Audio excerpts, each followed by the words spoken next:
जय हिंद बच्चों, मैं जितेश सर आप लोग के लिए सामाजिक विज्ञान से संबंधित इतिहास के अध्याय 4 भारत में राष्ट्रवाद चैप्टर से प्रश्नों को लेकर आया हूँ। मैं वीडियो स्टार्ट करने से पहले आप लोग को बता देना चाहता हूँ कि ये वो ऐसा चैप्टर है जिस चैप्टर के में एग्जाम में सबसे ज़्यादा प्रश्न पूछे जाते हैं। आप लोग अपने क्वेश्चन बैंक निकाल करके देख सकते हैं कि भारत में राष्ट्रवाद से संबंधित कितने सारे प्रश्न हैं। ज़्यादा समय नहीं लेते हुए मैं अब प्रश्नों की ओर बढ़ता हूँ। ध्यान दीजिएगा, लघु उत्तरीय प्रश्न है। पहला प्रश्न है, भारत में राष्ट्रवाद के उदय के सामाजिक कारणों पर प्रकाश डालें। यानी भारत में राष्ट्रवाद क्यों हुआ, इसमें सामाजिक कारण क्या थे, इनके विषय में आप लोग को बताना है। क्वेश्चन नंबर 2 है कि भारत में राष्ट्रवाद उपनिवेशवाद विरोधी आंदोलन से कैसे विकसित हुआ। यानी देखिए, यहाँ पे राष्ट्रवाद और उपनिवेशवाद दो टॉपिक दिया है। राष्ट्रवाद का मतलब सबको समझ रहा है कि अपने राष्ट्र के प्रति समर्पित होना, और उपनिवेशवाद यानी उपनिवेश को समाप्त करने के लिए जो आंदोलन हुआ था, यानी राष्ट्रवाद के द्वारा ही उपनिवेशवाद विरोधी आंदोलन विकसित हुआ। कैसे हुआ, इसके विषय में आपको लिखना है। अगला प्रश्न है, प्रथम विश्व युद्ध में भारत पर हुए प्रभाव का वर्णन करें। क्वेश्चन नंबर 4 है, साइमन कमीशन का गठन क्यों किया गया, भारतीयों ने इसका विरोध क्यों किया गया। देखिए, साइमन कमीशन एक ऐसा कमीशन था, एक ऐसा संगठन था जिसमें कि कोई भी भारतीय नहीं थे, यानी कोई भारतीय पदाधिकारी नहीं था, और ये कमीशन इसलिए गठित किया गया था ताकि भारतीयों के हित के लिए काम किया जाए। तो भारतीयों ने इसका विरोध किया, बोला कि इस कमीशन में यदि कोई भारतीय नहीं रहेगा तो ये बाहरी लोग हमारे हित के बारे में नियम और कानून कैसे बनाएंगे, इसीलिए इसका विरोध किया गया था। इसके विषय में आपको लिखना है। क्वेश्चन नंबर 5 है कि मुस्लिम लीग ने भारतीय राजनीति में को किस प्रकार प्रभावित किया। क्योंकि आपको बताना है, मुस्लिम लीग ने शुरू से ही एक ही मांग को रखा है, एक इस्लाम के आधार पर, धर्म के आधार पर एक अलग राष्ट्र बनाने की मांग को लेकर रखा है। तो उन्होंने भारतीय राजनीति को कैसे प्रभावित किया, इसके विषय में आपको लिखना है। क्वेश्चन नंबर 6 है, स्वराज पार्टी की स्थापना एवं उद्देश्य की योजना करें। स्वराज पार्टी की स्थापना क्यों किया गया था, उसके क्या उद्देश्य थे। क्वेश्चन नंबर 7, गांधी जी ने चंपारण में किस व्यवस्था के विरुद्ध किसानों के संघर्ष के लिए प्रेरित किया था। क्योंकि सबको पता है कि गांधी जी ने चंपारण से ही स्वतंत्रता संग्राम की शुरुआत की थी, और वहां पे अंग्रेजों द्वारा लगाए गए 3 कठिया व्यवस्था जो नीलों की खेती करने वाले किसानों के ऊपर था, इसका यानी 3 कठिया व्यवस्था के विरुद्ध में उन्होंने संघर्ष किया था। क्वेश्चन नंबर 8 था, गांधी जी ने खिलाफत आंदोलन का समर्थन क्यों दिया था।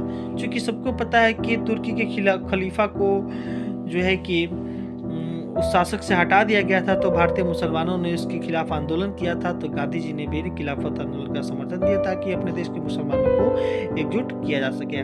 क्वेश्चन नंबर 9 है कि चंपारण आंदोलन कब हुआ था तथा इसका क्या कारण था। अभी जैसे क्वेश्चन नंबर 7 है, गांधी जी ने चंपारण की व्यवस्था किस व्यवस्था के विरुद्ध संघर्ष किया था। तो दोनों क्वेश्चन एक ही है, चंपारण आंदोलन और गांधी जी के चंपारण की व्यवस्था, दोनों प्रश्न एक ही है, अतः आप इसको लिख सकते हैं। अगला प्रश्न, समाजवादी दल का गठन क्यों हुआ। 11 नंबर क्वेश्चन है, गांधी जी ने असहयोग आंदोलन क्यों आरंभ किया। यह प्रथम आंदोलन कैसे था, यह आपको बताना है। प्रथम जन आंदोलन कैसे था। चूंकि हम थोड़ा संक्षेप में बताते हैं कि यह पहली बार पूरे देश को लोगों को एक साथ एक मंच पर यानी एक नारा के तहत लाया गया था, इसलिए इसको जन आंदोलन कहा गया। 1932 में पूना समझौता का क्या परिणाम हुआ, ये बताना है आपको। क्वेश्चन नंबर 13 में, रॉलेट एक्ट से आप क्या समझते हैं, इसका विरोध क्यों हुआ। ये बहुत जबरदस्त एक्ट था Rowlatt act. Question number 14, Gandhi ji ने दांडी यात्रा क्यों की, इसका क्या परिणाम। सबको पता था गांधी जी ने दांडी यात्रा नमक कानून को तोड़ने के लिए किया था, और इसका जो परिणाम हुआ था उस परिणाम को आपको लिखना है। क्वेश्चन नंबर 15 कि बिहार में किसानों के आंदोलन पर एक टिप्पणी लिखी। चूंकि बिहार में किसानों के लिए एक ही आंदोलन हुआ था, वो आंदोलन था चंपारण का आंदोलन, इसके विषय में आपको लिखना है, जैसे कि प्रीवियस क्वेश्चन नंबर 7 और क्वेश्चन नंबर 9 में है। 16 नंबर, खिलाफत आंदोलन के क्या कारण थे, अथवा खिलाफत आंदोलन पर एक संक्षिप्त, कुल मिलाकर आपको खिलाफत आंदोलन के बारे में एक संक्षिप्त टिप्पणी लिख देना है। क्वेश्चन नंबर 17 कि साइमन कमीशन पर एक संक्षिप्त टिप्पणी लिखना है। जैसे कि हमने क्वेश्चन नंबर 4 में आपको बताया था कि साइमन कमीशन का गठन क्यों किया गया था, तो उसी के आधार पर क्वेश्चन नंबर 17 भी है। 18 नंबर, सविनय अवज्ञा आंदोलन के क्या कारण थे, यानी सविनय अवज्ञा आंदोलन क्यों किया गया था। 19 नंबर, गांधी इरविन पैक्ट अथवा दिल्ली समझौता, यानी देखिए गांधी इरविन पैक्ट भी कहा जाता है और दिल्ली समझौता भी कहा जाता है, तो ये दोनों क्यों किया गया था, इसके बारे में आपको बताना है। और क्वेश्चन नंबर 20 है, मुस्लिम लीग के उद्देश्य क्या थे? अभी मैंने आपको बताया था कि मुस्लिम लीग ने भारतीय राजनीति को किस प्रकार प्रभावित किया। और क्वेश्चन नंबर 5 और क्वेश्चन नंबर 20 दोनों एक ही है, बस देखिए यहाँ पे दोनों का भाव अलग अलग हो गया, दोनों का लिखावट अलग अलग हो। क्वेश्चन नंबर 21 में हम लोग देख रहे हैं कि असहयोग आंदोलन में चौरी चौराही घटना क्या महत्व है। देखिए, असहयोग आंदोलन अगर समाप्त हुआ तो इसके पीछे चौरी चौराही घटना का ही कारण था। इसके विषय में आपको लिख देना है। क्वेश्चन नंबर 22, नमक सत्याग्रह पर टिप्पणी लिखी। अभी मैंने बताया था गांधी जी ने दांडी यात्रा क्यों की, वो और क्वेश्चन नंबर 22 दोनों एक ही हैं। क्वेश्चन नंबर 23 में बारदोली सत्याग्रह का क्या कारण था? क्या यह सत्याग्रह सफल रहा था? बारदोली आंदोलन सरदार वल्लभ भाई पटेल के नेतृत्व में किया गया था, तो इसमें क्या कारण थे इसे आपको लिखना है। क्वेश्चन नंबर 24 में नेहरू रिपोर्ट क्या थी? क्वेश्चन नंबर 25 है, मेरठ षड्यंत्र से आप क्या समझते हैं? क्वेश्चन नंबर 26 है, जतरा भारत के बारे में आप क्या जानते हैं? संक्षेप में लिखें। क्वेश्चन नंबर 27 है, all India trade union Congress की स्थापना क्यों की गई? क्वेश्चन नंबर 28 है, अस्थायी बंदोबस्त क्या है? 29 खेड़ा विद्रोह का परिचय दीजिए। 30 अल्लूरी सीताराम राजू कौन थे? और 31 भारत में राष्ट्रीय आंदोलन में जनजातीय समूहों की भूमिका का वर्णन करें। आपको पता होना चाहिए कि भारतीय राष्ट्रीय आंदोलन में जनजातीय जंगल में रहने वाली जातियों ने भी अहम भूमिका निभाई थी, इसके बारे में आपको बता।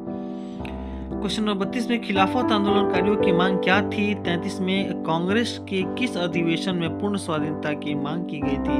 इस अधिवेशन के अध्यक्ष कौन थे? सबको पता होता है कि कांग्रेस के लाहौर अधिवेशन में पूर्ण स्वाधीनता की मांग की गई थी। क्वेश्चन नंबर 34 या 34 में जलियांवाला बाग हत्याकांड के विषय में लिखना है। देखिए, ये प्रश्न बहुत इंपॉर्टेंट है, अक्सर पूछा जाता है और प्रश्न तो है ही, लेकिन हमें जानकारी भी होना चाहिए कि जलियांवाला बाग हत्याकांड के विषय में क्यों हुआ था, इसमें आपको बताना है कैसे हुआ था जलियांवाला बाग हत्याकांड। 35 नंबर है क्वेश्चन है कि ऑल इंडिया मुस्लिम लीग की स्थापना कैसे हुई? इसकी आरंभिक नीति क्या थी? यानी ऑल इंडिया मुस्लिम लीग की स्थापना क्यों हुई थी, कैसे हुई थी और इसकी क्या क्या मांगे थी, क्या क्या नीतियां थी इसकी? राष्ट्रीय स्वयंसेवक संघ पर संक्षिप्त टिप्पणी आप लिखना है, जिसे हम लोग शॉर्ट में RSS भी कहते हैं।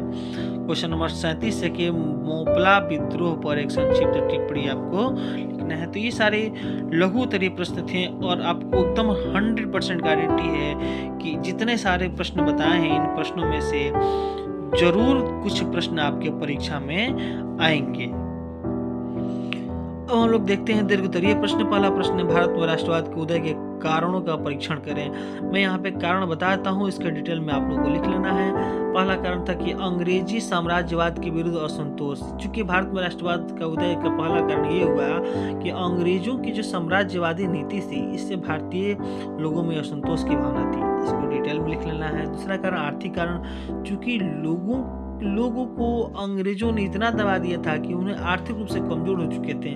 चूंकि अब स्थिति ये हो गई थी कि मरता क्या ना करता, इसकी वजह से लोगों ने आर्थिक स्थिति कमजोर हो गया, इसकी वजह से उन्होंने आंदोलन किया। तीसरा, अंग्रेजी शिक्षा का प्रचार। सबको पता है कि भारतीय सभ्यता और संस्कृति को अंग्रेज नष्ट करके अंग्रेजी शिक्षा का प्रसार कर रहे थे, इसीलिए लोगों के मन में राष्ट्रवाद की भावना हुई। अपनी हिंदी भाषा को बचाने के लिए लोगों ने आंदोलन करना शुरू किया।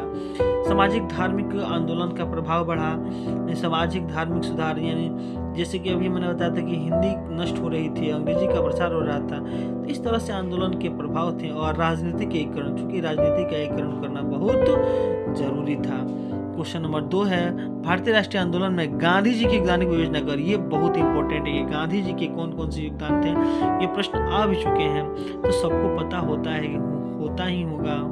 सबको पता होगा ही कि गांधी जी के क्या योगदान था। अगर नहीं पता है तो ये आप समझ लिए कि अपने आप को 10th क्लास के विद्यार्थी कहना छोड़ दीजिए, क्योंकि गांधी जी हमारे राष्ट्रपिता हैं। और यदि आपको नहीं पता है कि राष्ट्रपिता की क्या योगदान था स्वतंत्रता आंदोलन में, तो आप व्यर्थ में पढ़ रहे हैं।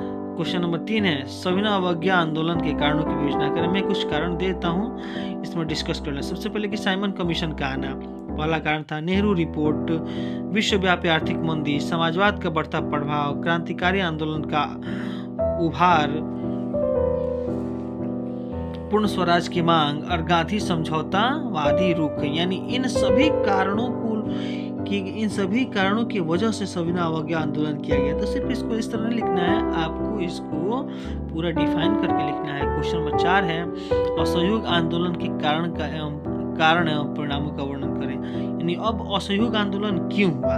इसमें पहला पॉइंट रॉलेट कानून की वजह से, जलियांवाला बाग हत्याकांड की वजह से और खिलाफत आंदोलन की वजह से। इन सभी आंदोलनों पर सरकार की रवैया ठीक नहीं थी, जिसकी वजह से यह आंदोलन शुरू हुआ। क्वेश्चन नंबर 5 है, खिलाफत आंदोलन क्यों हुआ? गांधी जी ने इसका समर्थन क्यों किया? चूंकि हम लोग खिलाफत आंदोलन के बारे में पढ़े हैं, तो इसको आपको वही बड़े पैमाने पर लिख लेना है। क्वेश्चन नंबर 6 हो कि असहयोग आंदोलन और सविनय अवज्ञा आंदोलन के स्वरूप में क्या अंतर था? यानी तथा महिलाओं की सविनय अवज्ञा आंदोलन में क्या भूमिका थी? यानी देखिए, दो आंदोलन भारत में होते हैं, एक असहयोग आंदोलन, दूसरा सविनय अवज्ञा आंदोलन। दोनों आंदोलन में आपको अंतर बताना है, और बताना ये है कि महिलाओं ने सविनय अवज्ञा आंदोलन में किस तरह भूमिका निभाई थी। क्वेश्चन नंबर 7 है कि भारतीय राष्ट्रीय आंदोलन में वामपंथी भूमिका को रेखांकित करना है। यानी वामपंथियों की कौन कौन सी भूमिका थी, इसके बारे में आपको बताना है। क्वेश्चन नंबर 8 है कि जलियांवाला बाग हत्याकांड क्यों हुआ, इसने राष्ट्रीय आंदोलन को कैसे बढ़ावा दिया। सबको बताना है जलियांवाला बाग हत्याकांड क्यों हुआ, यानी इनके बारे में बताना, और ये भी बताना है कि इस आंदोलन की वजह से राष्ट्रीय आंदोलन को कैसे बढ़ावा मिला। क्वेश्चन नंबर 9 है कि भारत में मजदूर आंदोलन के विकास का वर्णन करना है। क्वेश्चन नंबर 10 है कि अखिल भारतीय राष्ट्रीय कांग्रेस की स्थापना कैसे हुई, यानी भारतीय कांग्रेस की स्थापना कैसे हुई, इसके प्रारंभिक उद्देश्य क्या, चूंकि अति लघु में भी हमने इसके डिटेल पर जाना है। उसके बाद विश्व शताब्दी के किसान आंदोलन का संक्षिप्त परिचय दें, यानी विश्व शताब्दी में जो किसान आंदोलन हुआ था उसका परिचय हमको बताना है। क्वेश्चन नंबर 12 है कि प्रथम विश्व युद्ध में भारतीय राष्ट्रीय आंदोलन के साथ अंतर संबंधों की विवेचना करना है। और क्वेश्चन नंबर 13 में कि भारत में राष्ट्रीय आंदोलन में जनजातीय लोगों की क्या भूमिका थी। तो बच्चों, मैंने आपके सामने भारत में राष्ट्रवाद से लघु तथा दीर्घ प्रश्न मैंने आपके सामने रखा है, और इतना तो जरूर कह सकता हूँ गारंटी के साथ कि परीक्षा में अगर भारत में राष्ट्रवाद संबंधित चैप्टर से कोई भी प्रश्न आएगा तो वो प्रश्न इन्हीं में से रहेगा। तो आप लोग 100% निश्चिंत होकर इस सारे प्रश्नों को बना लीजिएगा, या इन सभी प्रश्नों को आप लिख लीजिएगा, समझ लीजिएगा, तो आपका 100% इस चैप्टर से जो भी प्रश्न आ रहा है वो प्रश्न आपका क्लियर हो जाएगा। तो बच्चों, जो भी मैंने प्रश्न दिया है इन सभी प्रश्नों को आप लोग लिखेंगे, और इन सभी प्रश्नों को आप लोग जिससे कि आप लोग को इस चैप्टर से किसी भी तरह की कोई समस्या उत्पन्न नहीं होगी।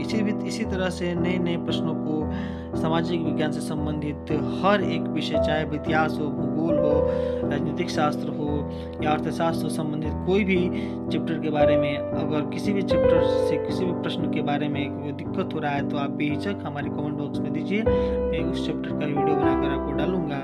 और इस तरह के प्रश्न पाने के लिए आप हमारे चैनल को सब्सक्राइब कीजिए।